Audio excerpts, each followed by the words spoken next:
për një çështje që emisioni Plug është ndalur gjërësisht në Suri Televizion, po ka dhe padi të paraqitur në SPAK. Një çështje që konsiderohet si një nga aferat më të mëdha, që është ajo e projektit në vetvete, e tenderit në vetvete për tunelin e Llogaras, pra po them projekti jo thjesht supervizimi, po kapet thjesht supervizimi. Do të kem një pyetje pas SPAK, po përpara asaj dua të sqaroj pak procedurën tani. Pra çfarë ndodh tani? Sa afat ka Belinda Balluku për të paraqitur në SPAK? Çfarë hapësira ka për ta zvarritur? Që të kuptoj pak çfarë do ndodh. Afati është i tillë. SPAK-u dhe jo vetëm SPAK-u, por gjithë prokuria do më ngrit një akuzë zyrtare. I Panderit është i thotë jo, një herë është me raport, një herë është smur, se ju referova rastit Lul Bashës, se ai paraqiste dhe raport që të shkonte, mund të paraqisë një raport, por me sa kam parë, nuk është se është keq nga ana shëndetësore.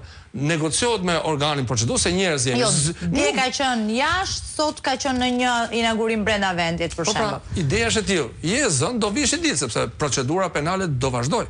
Pra, organet e ndjekjes penale do bëjnë detyrën e vet. Pra, duhet paraqitet shkurva. Ai ka marrë mirë keq akuzë, është e drejtë, është e shtrembët ose nuk i pëlqen, ka marrë një akuzë. Ka këto prova dhe do procedohet. Pra, do njoftohesh zyrtarisht me akuzën. Me çfarë akuzë që të ngrej organi procedues. Qa provash ka, sepse kur njoftohet akuza, ke dhe provat që vërtetojnë këtë akuzë. Dhe do marrësh se s'mund shtyhet pafundësisht kjo. Po, ka një, parashikon ligji një afat? 300, ajo afat nuk ka, e të shmon prokurori, se ti do eci dosje, se s'mund të lesh për një të panderë, që s'do të vi. Mund të procedohet, ka mjetet tjera, shoqërimi forcërisht, është menetin 308, në qofse nuk paraqites, që të paraqites që të merresh i panderë.